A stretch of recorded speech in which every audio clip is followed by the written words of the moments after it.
Nesta noite, nós estamos no quarto domingo do Advento. Você que está participando do culto pelo canal do YouTube, por uma questão aqui de logística, não foi possível transmitir via canal da igreja. Então, nós estamos transmitindo pelo meu canal no YouTube, depois nós postaremos no canal da igreja. Mas eu espero que você possa acompanhar e que você seja abençoado com a reflexão da palavra de Deus hoje à noite. Quero convidar a todos para que possamos abrir a nossa Bíblia em Lucas capítulo 2, versículos 8 a 20. Nós vamos conversar um pouquinho hoje sobre quando Deus se revela a nós. Estamos celebrando o quarto domingo do Advento e neste domingo nós estamos refletindo sobre a alegria da mensagem do anjo anunciando a chegada de Jesus aos pastores em Belém. E você é desafiado hoje a pensar na grandeza de Deus, no amor de Deus e na provisão de Deus, se revelando, se auto-revelando e trazendo boas novas para a vida do ser humano. Lucas capítulo 2, versículos 8 a 20, diz assim a palavra do Senhor. Havia pastores que estavam nos campos próximos e durante a noite tomavam conta de seus rebanhos. E aconteceu que um anjo do Senhor apareceu-lhes e a glória do Senhor resplandeceu ao redor deles e ficaram aterrorizados. Mas o anjo lhes disse: não tenham medo, estou trazendo boas novas de grande alegria para vocês, que são para todo o povo. Hoje, na cidade de Davi, nasceu o Salvador, que é Cristo o Senhor. Isto servirá de sinal para vocês. Encontrarão o bebê envolto em panos e deitado numa manjedoura. De repente, uma grande multidão do exército celestial apareceu com um anjo, louvando a Deus e dizendo: glória a Deus nas alturas e paz na terra aos homens aos quais ele concede o seu favor. Quando os anjos deixaram e foram para os céus, os pastores disseram uns aos outros: vamos a Belém e vejamos isso que aconteceu e que o Senhor nos deu a conhecer. Então correram para lá e encontraram Maria e José e o bebê deitado na manjedoura. Depois de o verem, contaram a todos o que lhes havia dito a respeito daquele menino. E todos os que ouviram o que os pastores diziam ficaram maravilhados. Maria, porém, guardava todas essas coisas e sobre elas refletia em seu coração. Os pastores voltaram glorificando e adorando a Deus por tudo o que tinha visto e ouvido, como lhes fora dito. Que Deus aplique a sua palavra em nosso coração nesta noite. Eu queria que você pensasse comigo em algo muito simples.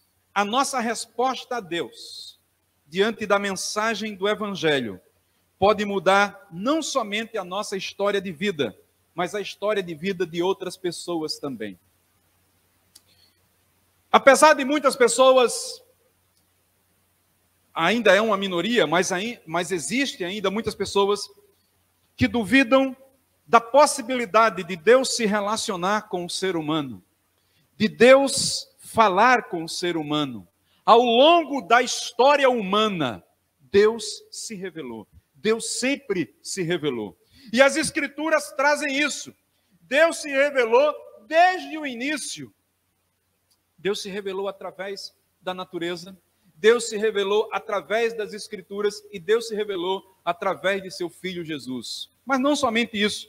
De forma especial, Deus se manifestou de forma bem direta a personagens bíblicos, que nos chama a atenção quando isso aconteceu, porque sempre provocou neles uma reação, uma resposta, porque quando Deus se revela a alguém, isso vai exigir de nós sempre uma resposta nossa à revelação de Deus. Por exemplo, lá no Antigo Testamento, quando Deus se revelou a Abraão, a revelação de Deus a Abraão exigiu de Abraão passos de fé e obediência que redundaram numa herança que foi vivenciada por um povo e ainda hoje é vivida por nós nas promessas que foram feitas a Abraão. Quando Deus se revelou a Moisés, inclusive numa área seca, no deserto, enquanto estava pastoreando ovelhas, parece um paradoxo, eu estou falando de deserto aqui, mas no local onde o calor era intenso, e ele viu uma sarça queimando sem se consumir. Moisés já tinha visto sarças como aquela em outro momento, mas havia algo de sobrenatural ali, havia um fogo que queimava e não consumia a sarça, contrariando todas as leis que você possa imaginar. Porque quando o fogo ele é lançado sobre a folha de qualquer árvore, existe um efeito que ele vai consumir aquilo ali. E não estava acontecendo na sarça, ali era uma representação da presença de Deus naquele momento. Quando Deus falou aos pais de Sansão, isso causou admiração.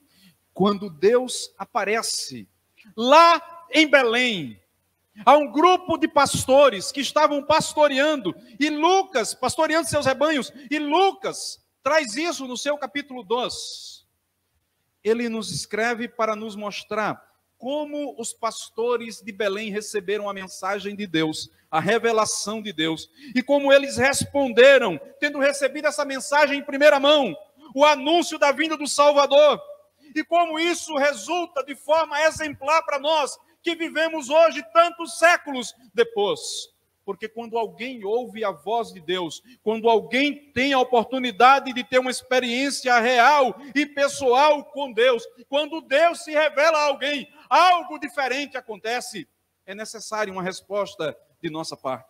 Portanto, nesta noite eu quero destacar nesta narrativa da revelação de Deus aos pastores, anunciando o nascimento de Jesus, eu quero mostrar para vocês como um acontecimento tão simples merece a nossa atenção, uma atenção especial, pois estes pastores, inclusive, eram homens que não eram vistos isentos de qualquer suspeitas. Pelos religiosos da época, eles eram vistos com suspeita, porque o trabalho deles exigia que eles passassem muito tempo no campo ou nos currais cuidando das ovelhas, e eles não tinham uma vida religiosa tão frequente como a maioria das pessoas poderiam ter. Além do mais, os rabinos da época consideravam os pastores como párias religiosos daquele momento, da sua época.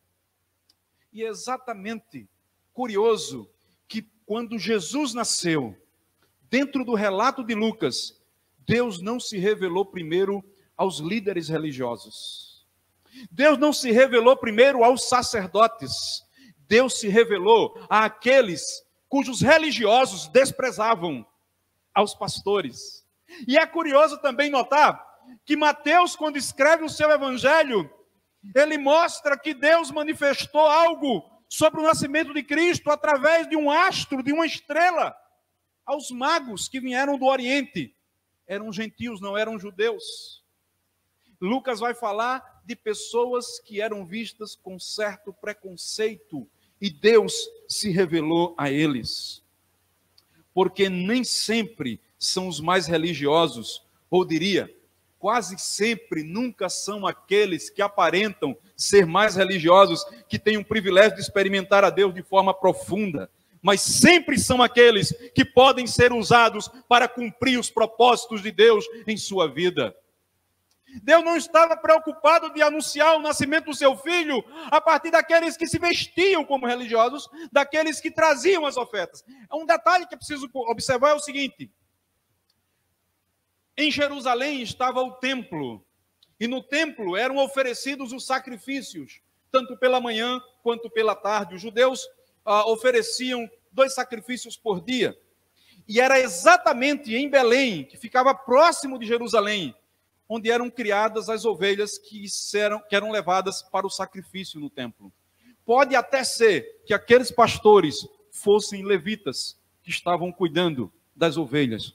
Nós não temos muito detalhes sobre isso.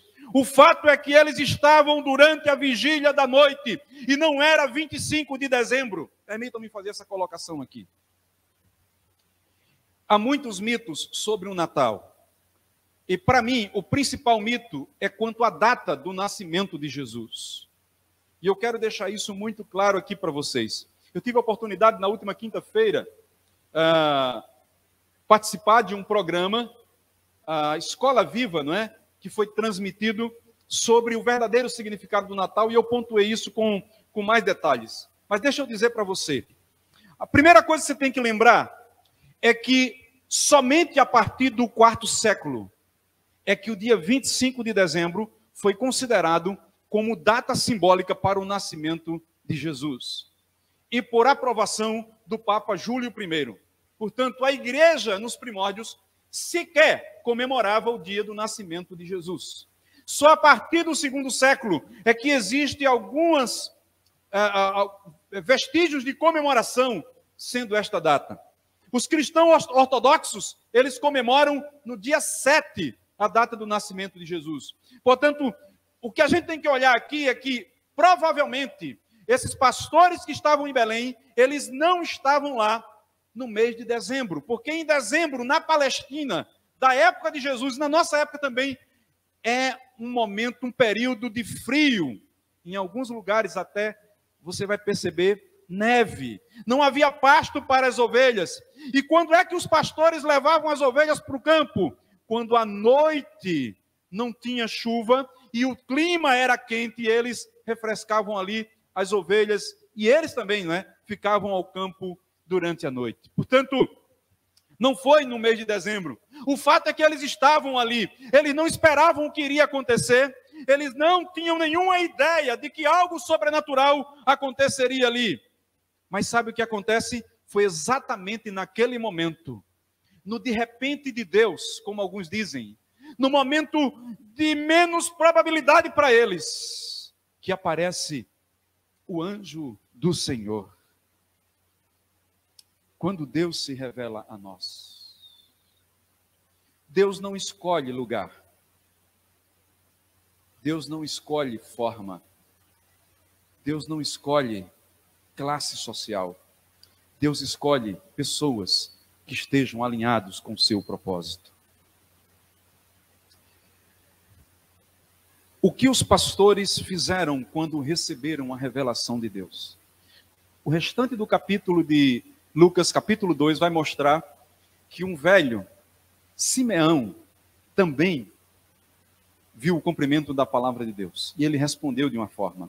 Lá na frente vai dizer também que uma profetisa, uma mulher viúva chamada Ana, recebeu a revelação de Deus e também respondeu de sua forma.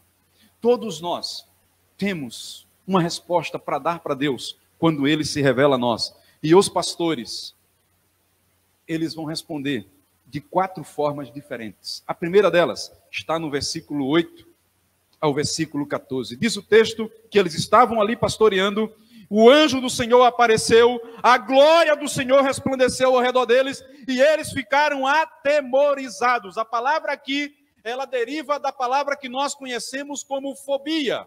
Fobia é medo. Gente, medo não é de todo mal. Medo é, sobretudo, um sistema de defesa do nosso próprio organismo. Se o medo não existisse, nós teríamos muito mais acidentes acontecendo. Se o medo não existisse, nós teríamos mais desastres acontecendo. É porque existe o medo que nós nos preservamos. Só que quando nós percebemos que não há razão para aquele medo, porque o problema do medo não é o medo em si, mas é a resposta que eu dou a ele. Quando eles perceberam que um anjo chegou ali, que a glória de Deus iluminou ali aquele lugar, eles ficaram assustados. Diz o texto que a glória do Senhor resplandeceu ao redor deles. Essa palavra resplandecer, ela só acontece 2 vezes na Bíblia. Uma delas está aqui no capítulo 2 de Lucas. A outra está lá em Atos dos Apóstolos, quando Paulo fala do que aconteceu com ele, quando ele ia no caminho de Damasco para perseguir o povo de Deus. E uma luz resplandeceu. E ele teve que se prostrar diante do Senhor. Sabe por quê? Porque quando Deus se revela, Ele revela a sua glória. E quando Ele revela a sua glória, nós percebemos a grandeza desse Deus. E quando percebemos a grandeza desse Deus, nós enxergamos a nossa insuficiência, a nossa miserabilidade, a miserabilidade do nosso pecado, a nossa insignificância, porque Deus é muito maior. Isso não só acontece aqui, lá no Antigo Testamento, diz o texto lá em Isaías, que Isaías viu o Senhor, e quando ele viu o Senhor, ele ficou com medo, ele disse: Senhor, ai de mim, porque eu sou homem de lábios impuros, e habito no meio de um povo de impuros lábios, e os meus olhos viram o Senhor. É impossível alguém ver a Deus, alguém ver a glória de Deus, alguém experimentar a Deus, e não perceber a distância que existe entre ele e o grande Deus que ele serve. Portanto,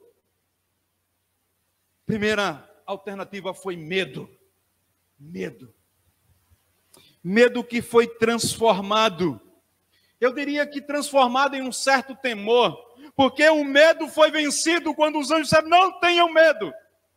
Eu trago para vocês uma boa notícia. Deixa eu dizer uma coisa para você. Se a sua vida é uma vida dominada pelo medo, há uma boa notícia aqui para você. Jesus veio para lhe livrar de todos os temores dessa vida. Jesus veio para trazer uma boa notícia para você. E Deus, Ele se revela a nós, não por quem nós somos, mas pelo que Ele deseja realizar em nós e através de nós. Diante da malignidade do nosso pecado, de nossas fraquezas, das nossas limitações como seres humanos, quando nós nos encontramos com Deus, isso de fato pode resultar numa ameaça para nós. O povo de Israel, quando estava lá no Sinai, viu a glória de Deus, e eles não quiseram nem sequer chegar perto, disseram: vai Moisés, nós não queremos ir, vai você, porque eles perceberam a grandeza desse Deus.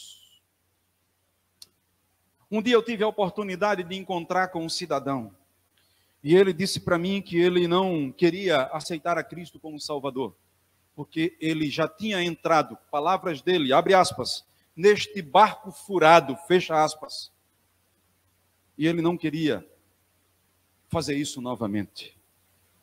E eu disse para ele: você entrou em tudo quanto é lugar, você só não entrou em Jesus.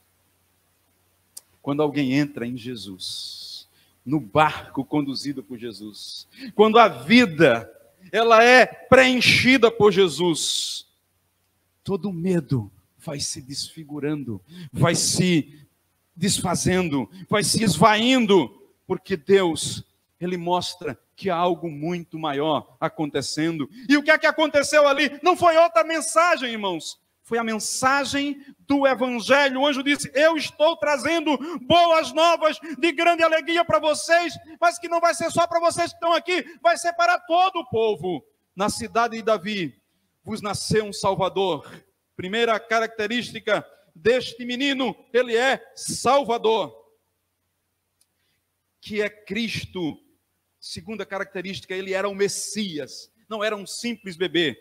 E terceiro, o Senhor. Ele é aquele que governa tudo e todos.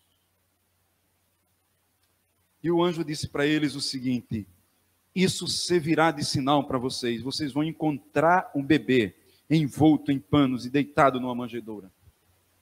Nesse período de Natal, nós ouvimos muito sobre coro, sobre anjos cantando, sobre manjedoura e sobre presépio.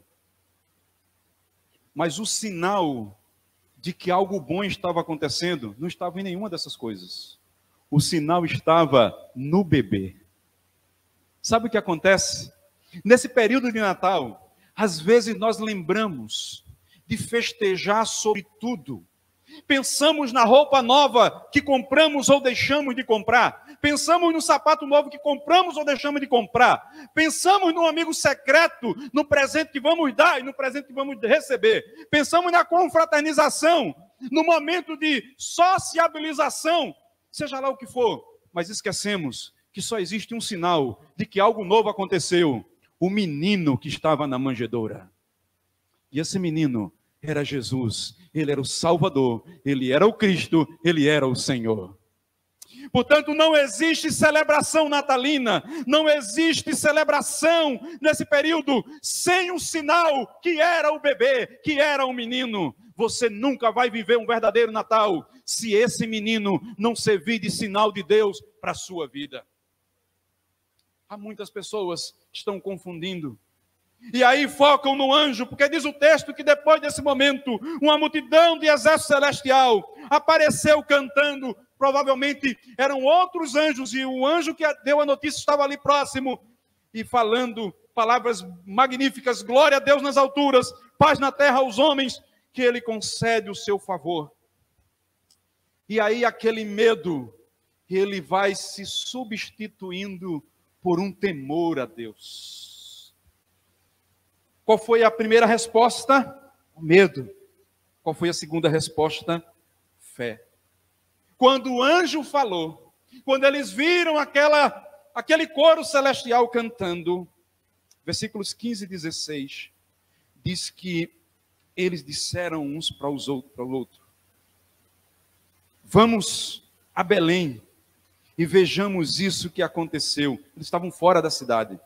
E vejamos isso que aconteceu e que o Senhor nos deu a conhecer. E diz o texto que eles correram e encontraram Maria, José e o bebê deitado numa manjedoura. Quando Deus se revela a nós, Ele espera de nós fé naquilo que Ele está falando. Há um hino que nós cantamos aqui, que fala da dependência nossa de Deus. E aí o hino diz mais ou menos assim, que é até arriscado, mas nós estamos dispostos a entregar a vida a Deus. Mas deixa eu dizer para você, não existe risco para aquele que ouve a Deus, para aquele que recebe a revelação de Deus e responde a Deus com fé e com ação. Porque a verdadeira fé nos conduz sempre a uma ação em direção aos propósitos de Deus. Querido irmão, querido ouvinte, querido amigo, se você teve a oportunidade de ouvir a mensagem do Evangelho, como está ouvindo hoje à noite, responda com fé: sim, Senhor, Tu enviaste o Teu Filho para nascer, para viver aqui, para morrer na cruz do Calvário por mim. Ele ressuscitou para ser o meu Salvador, para ser o meu Senhor, para ser o Messias da minha vida. Responda ao Senhor com fé, como responderam os pastores de Belém. Portanto, segunda resposta, resposta de fé. Terceira resposta que os anjos deram foi uma resposta de testemunho. Quando eles chegaram lá onde estava Maria, ela não estava numa hospedaria, ela não estava numa casa. Os magos encontraram Maria numa casa, mas os pastores chegaram logo de imediato. Provavelmente os magos, quando eles encontraram Jesus, já fazia algum tempo do nascimento dele, um pouco de tempo. Mas os pastores, já próximo do nascimento, eles tiveram contato com Maria, que estava ali no local não muito propício para isso. E o que é que acontece? Diz o verso 17 a 18, que depois deles verem aquilo, eles contaram o que fora dito a eles a respeito daquele menino, e todos ficaram maravilhados. Sabe por quê? Porque quando Deus se revela a nós percebemos a nossa fraqueza, a nossa humanidade, a gente tem medo, às vezes. A gente precisa responder com fé, mas não somente isso, nós precisamos testemunhar do que Deus revelou a nós. Após um encontro pessoal com Deus, é impossível não falar dessa experiência de forma radiante. E aí os pastores disseram: olha, esse menino aqui é especial. Eu estou dramatizando, obviamente. Lá no campo, nós estávamos lá, apareceu um anjo que falou do nascimento dele e disse que ele seria o Salvador, que ele seria o Cristo, que ele seria o Senhor. Queridos, é impossível que Deus se revele a mim com a mensagem do Evangelho e isso fique guardado no meu coração e eu não compartilhe com alguém. Eu preciso abrir os meus olhos e entender: será que eu compreendi o que Deus estava realizando através do que Ele falou sobre o Evangelho na minha vida? Quantas e quantas pessoas tiveram um encontro com Jesus, tiveram mudança de vida, conheceram não só o bebê da manjedoura, mas aquele que é o Filho de Deus, aquele que é Salvador, aquele que é o Cristo, aquele que é o Senhor. E foram adiante e testemunharam, responderam com fé, disseram: sim, Senhor, eu quero esse bebê, eu quero esse Senhor na minha vida, eu quero que Ele seja o Senhor da minha vida.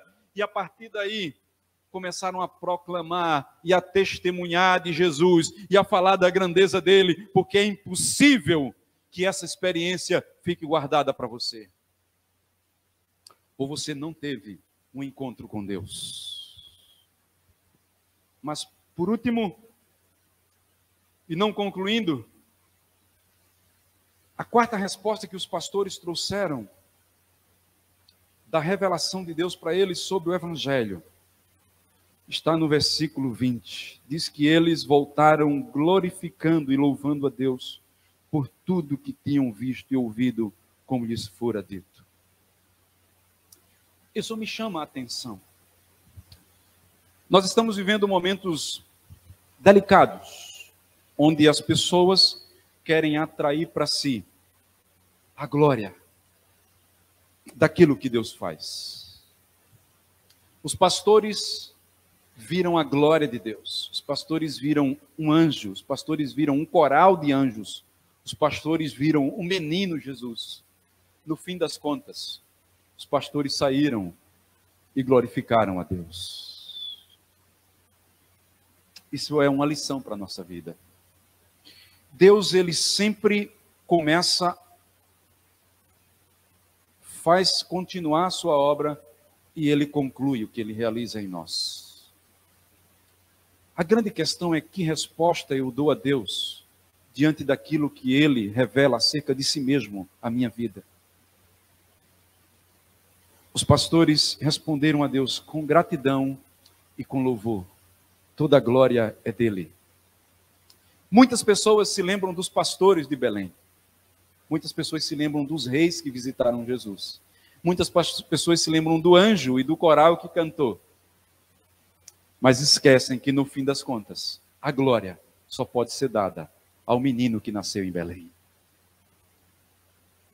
Se a sua vida ela não for permeada por essa compreensão, o seu Natal não tem significado. O seu Natal não tem sentido. O seu Natal vai ser apenas uma celebração como qualquer outra, porque ele não fez parte de uma experiência, ele não é resultado de uma experiência, de um encontro com aquele que nasceu na manjedoura, foi colocado, nasceu em Belém e viveu aqui sendo ele próprio o Filho de Deus. Portanto, medo, fé em ação, testemunho e proclamação, gratidão e louvor foram respostas dos pastores para Deus. E a pergunta é: o que eu vou fazer hoje quando a mensagem do Evangelho é trazida a mim? A mesma mensagem que foi levada aos pastores em Belém há cerca de 2000 anos atrás, e eu tenho a oportunidade de ouvi-la. O que eu vou fazer? Como eu vou responder? Evangelho de João, capítulo 1, versículo 14 diz: e o Verbo se fez carne e habitou entre nós. Márcio já falou isso aqui há 3 domingos atrás. A expressão habitar ali tem a ver com estabelecer uma tenda, habitar temporariamente. Deus veio e se introduziu na esfera humana através de Jesus. Ele, em seu Filho, veio habitar com os seres humanos, e diz o texto: o Verbo se fez carne, habitou entre nós, e vimos a sua glória, como glória do unigênito do Pai, cheio de graça e verdade. Os pastores de Belém viram a glória de Deus através do anjo.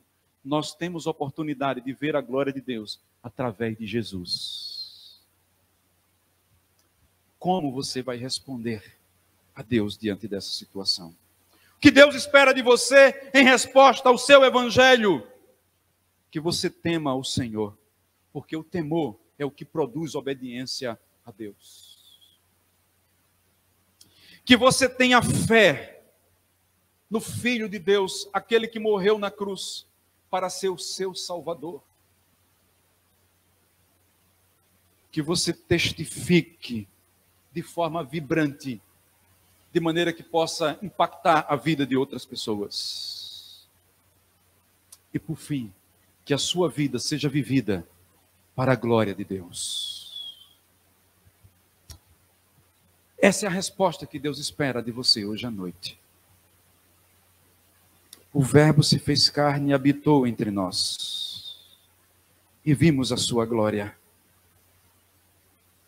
Quando Deus se revela a nós, nós precisamos responder a Ele, à altura daquilo que Ele nos mostrou.